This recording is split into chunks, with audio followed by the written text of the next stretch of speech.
आणि आता बातम्या पाहूयात सविस्तर। या क्षणाची एक मोठी बातमी हाती येते ती म्हणजे रायगड जिल्ह्यातल्या कोर्लई गावातील आणखीन 88 बंगले गायब झाल्याची माहिती समोर येते। भाजपचे नेते आणि माजी खासदार किरीट सोमय्या यांनी याबद्दल माहिती दिली, एक ट्विट सुद्धा केलाय।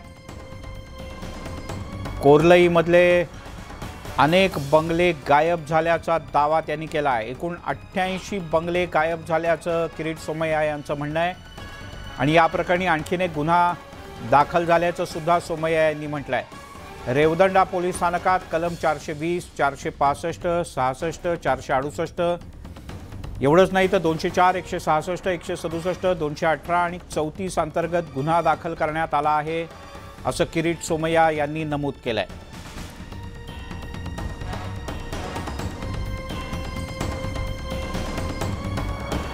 या क्षणाची एक मोठी आणि महत्त्वाची बातमी ती म्हणजे कोर्लई या गावातल्या ठाकरे कुटुंबियांच्या बंगल्याबद्दलचा वाद न्यायालयात असतानाच स्वतः किरीट सोमय्या आपल्यासोबत फोनवरनं जोडले गेलेत। किरीटजी, नेमका काय प्रकार आहे हा बंगले गायब होण्याचा?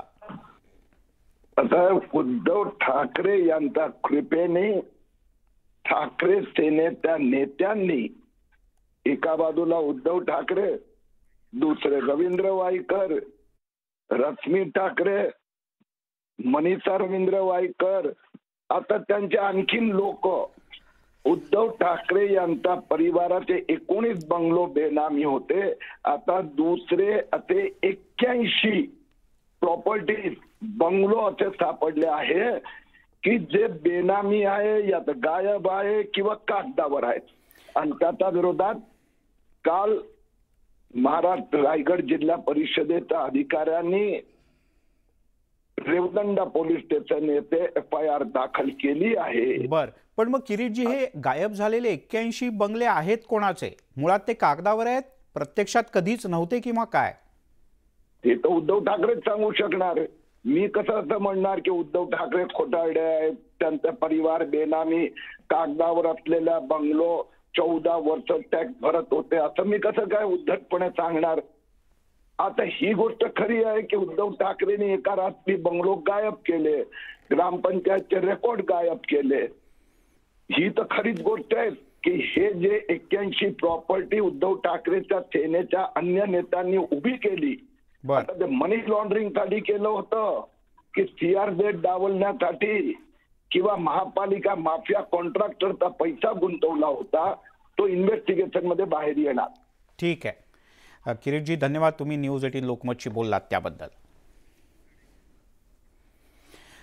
मुंबई महानगरपालिकेतील भ्रष्टाचारावरून सध्या ठाकरे गट आणि भाजपात जोरदार वाद रंगलाय। मुंबई मनपातल्या भ्रष्टाचाराच्या विरोधात ठाकरे गटानं मोर्चा काढण्याआधीच भाजपनं त्याला निशाण्यावर घेतलं। दक्षिण मुंबईतील बाबुलनाथ मंदिर आणि मलबार हिल परिसरात मुंबई महापालिकेतील भ्रष्टाचाराचे काही बॅनर्स झळकल्याचं पाहायला मिळत आहे। स्थानिक आमदार आणि मुंबई उपनगरचे पालकमंत्री मंगलप्रभात लोढा यांच्या नावे हे बॅनर लावण्यात आले। या बॅनरवर मुंबईची लूटमार कोणी केली, मालदार कोण, असा थेट प्रश्न उपस्थित करण्यात आलाय। या सगळ्यामुळे मुंबई मनपा घोटाळ्याचा वाद ठाकरे आणि भाजप यांच्यामध्येच आणखीन पेटणार असं दिसतंय।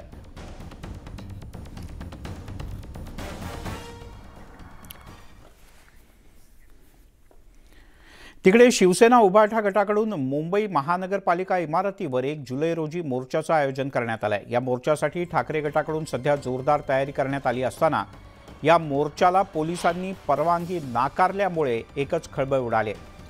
ठाकरे गट मेट्रो सिनेमा ते टाइम्स ऑफ इंडिया पर्यंत मोर्चा काढणार होतं, मात्र पोलिसांनी आक्षेप घेतल्यामुळे मोर्चाच्या मार्गात बदल करत आता हा मोर्चा मेट्रो सिनेमा ते महानगरपालिका गेट नंबर 2 असा काढण्यात येणार आहे। या जागेची पाहणी पोलीस आणि ठाकरे गटाच्या नेत्यांनी केल्याचं कळतं, त्यामुळे मोर्चाला आता पोलीस परवानगी देऊ शकतात, पण ही शक्यता अद्याप औपचारिक परवानगी दिलेली नाही। आता ठाकरे गटाकडून नवीन मार्गाचं पत्र हे पोलिसांना सादर केलं जाणार आहे।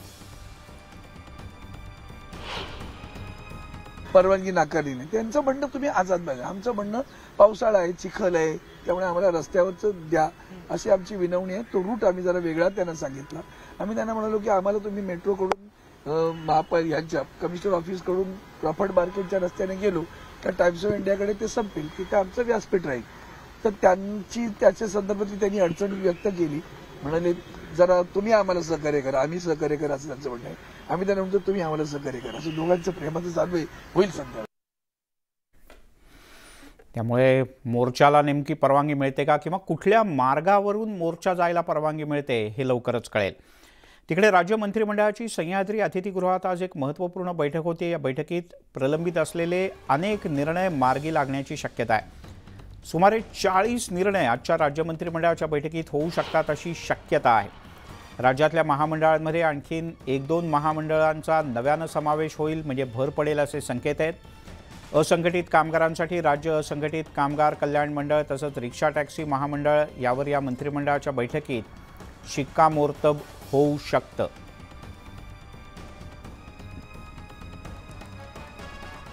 आगामी निवडणुकांसाठी महाविकास आघाडीनं जोरदार तयारी सुरू केली आहे. महाविकास आघाडी निवडणुका एकत्रित लढवणार असल्याचं आत्तापासूनच चर्चिलं जात आहे आणि त्यादृष्टीने जागा वाटपावर चर्चा सुरू झाली आहे. महाविकास आघाडीची आज महत्त्वपूर्ण बैठक होते. अजित पवार यांच्या मुंबईतल्या निवासस्थानी ही बैठक होईल. दुपारी 3 वाजता या बैठकीचं आयोजन करण्यात आलं असून या बैठकीत लोकसभा निवडणुकांच्या संदर्भात प्राथमिक आढावा घेतला जाईल असं कळतं.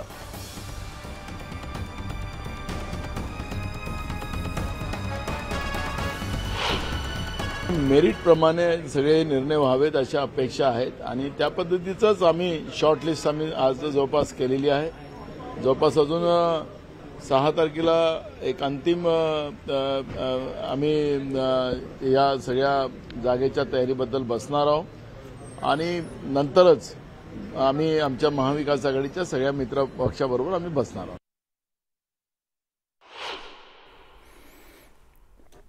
त्यामुळे महत्त्वपूर्ण बैठक आज होणार आहे. महाविकास आघाडीचे सगळे घटक पक्ष यात उपस्थित असतील आणि लोकसभा निवडणुकांच्या जागा वाटपासंदर्भात या बैठकीत चर्चा होईल. अर्थात ही प्राथमिक स्वरूपाची चर्चा असली तरी कोणत्या जागा कोणी लढवायच्या यावर कदाचित आज पहिल्या दुसऱ्या टप्प्यातला निर्णय होऊ शकतो.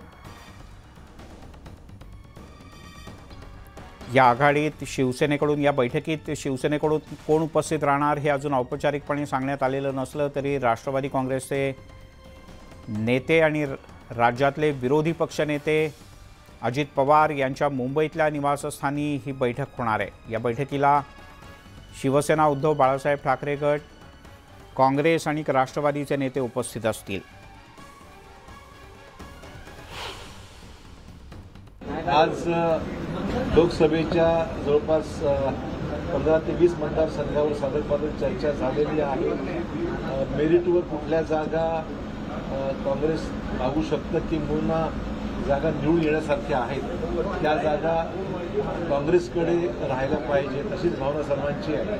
ज्या जागा शिवसेना आणि राष्ट्रवादीकरता सोयीच्या आहेत त्या जागा त्यांना दिल्या पाहिजे असं यामध्ये कुठलाही दुमत नाही आहे.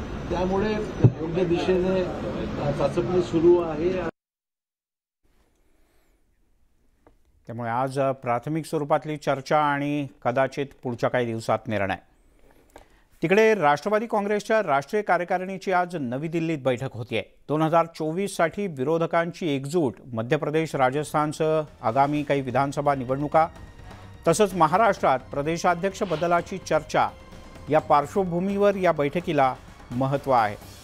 पक्षात प्रफुल्ल पटेल आणि सुप्रिया सुळे असे 2 कार्याध्यक्ष झाल्यानंतर ही पहिलीच बैठक होते आणि या पहिल्या कार्यकारिणीच्या बैठकीत स्वतः राष्ट्रवादी काँग्रेसचे अध्यक्ष शरद पवार हे मुख्य मार्गदर्शन करतील. मात्र सुप्रिया सुळे यांचा संघटनेतला मोठा रोल आज या बैठकीतून औपचारिकपणे पुढे येईल.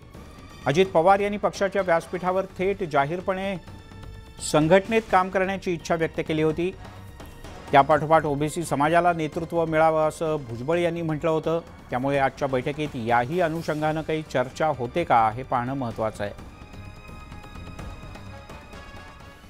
आणि आता बातमी आहे नाशिकमधून. अध्यक्षानं ठाकरे गटाकडून शिवसेनेत प्रवेश केल्यानंतर नाशिक महापालिकेतील म्युनिसिपल कर्मचारी सेनाच हायजॅक करण्यात आली होती. मात्र ठाकरे गटानं या सगळ्याला न्यायालयात आव्हान दिलं आणि कायदेशीर लढाई आता जिंकल्याचं समोर आलंय। नाशिक म्युनिसिपल कर्मचारी सेनेच्या सभापतीला त्याच्या दालनात लावलेलं सील काढण्यात येणार आहे। आता ठाकरे गटात आणि शिंदे गटात वाद झाला होता, हमरी-तुमरीपर्यंत वेळ आली होती। या सगळ्यामुळे पोलिसांनी मध्यस्थी करत याला सीलबंद केलं होतं।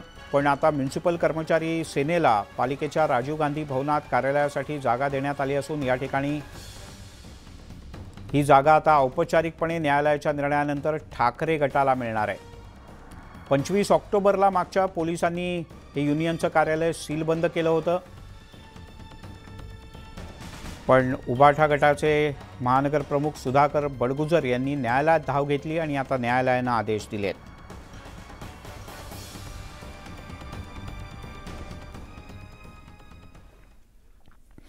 बोलूयात पुढच्या काही बातम्यांकडे।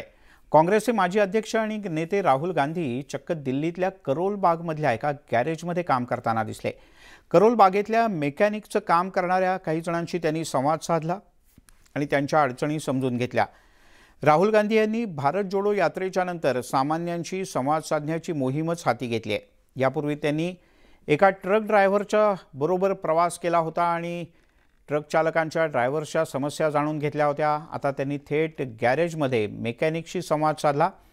सामान्य माणसाला काय वाटतं, सरकारकडून काय अपेक्षा आहेत हे जाणून घेताना राहुल गांधी पाहायला मिळाले। पण सत्तेत नसतानाच त्यांना अशा गोष्टी कशा सुचतात असा प्रश्न सत्ताधाऱ्यांनी काँग्रेसला केलाय।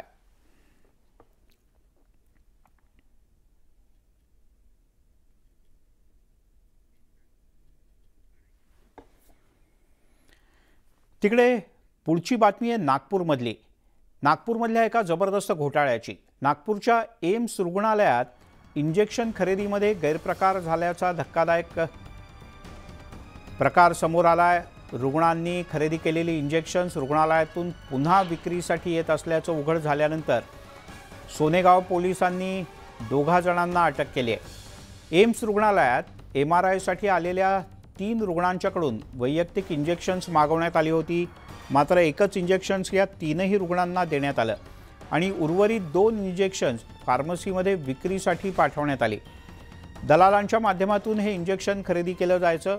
या प्रकरणी 2 कंत्राटी कर्मचाऱ्यांची एम्सच्या प्रशासनानं हकालपट्टी करत आता पोलिसात तक्रार सुद्धा दाखल केली आहे।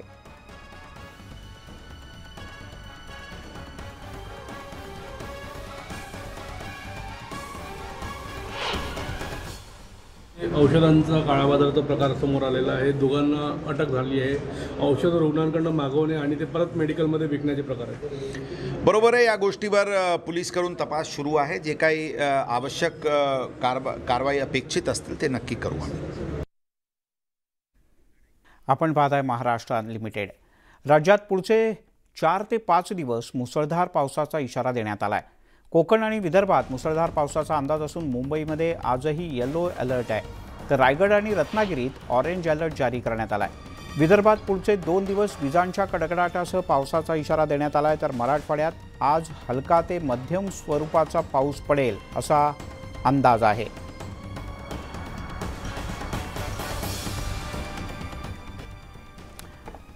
तिकडे मुंबईत पूर्व उपनगरात पावसाचा जोर वाढलाय आणि पुढचे 3 तास मुंबई आणि सर्व उपनगरात मुसळधार पाऊस सुरू राहील आणि यासाठी हवामान विभागाकडून ऑरेंज अलर्ट देण्यात आला आहे।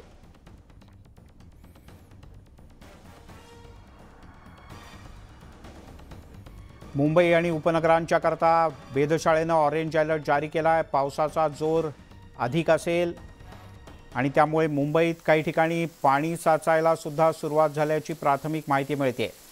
पावसाचा जोर पुढचे काही तास कायम राहील अशी शक्यताही हवामान विभागानं वर्तवली आहे। मुंबई शहर आणि उपनगरात काही भागात आणखीन जोरदार पावसाची शक्यता आहे।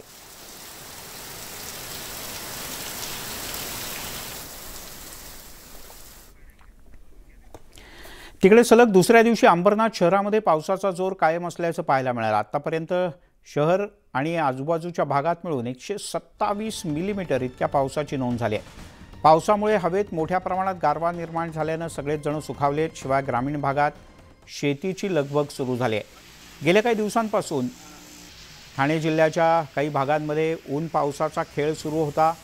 सगळ्यांचं पाऊस सलग कधी पडतो किंवा दमदार पाऊस कधी होतो याकडे लक्ष लागलं होतं. 2 दिवसांपासून शहराच्या सर्वच भागात आता पावसाचा जोर कायम असल्यानं समाधान व्यक्त होत आहे.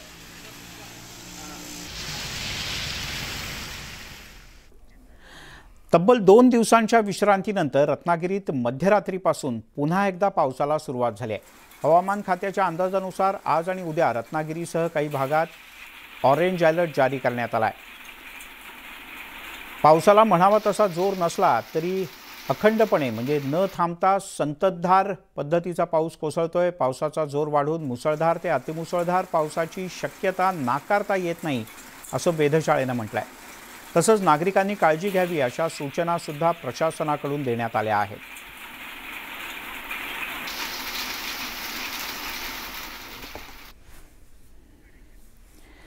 त्यामुळे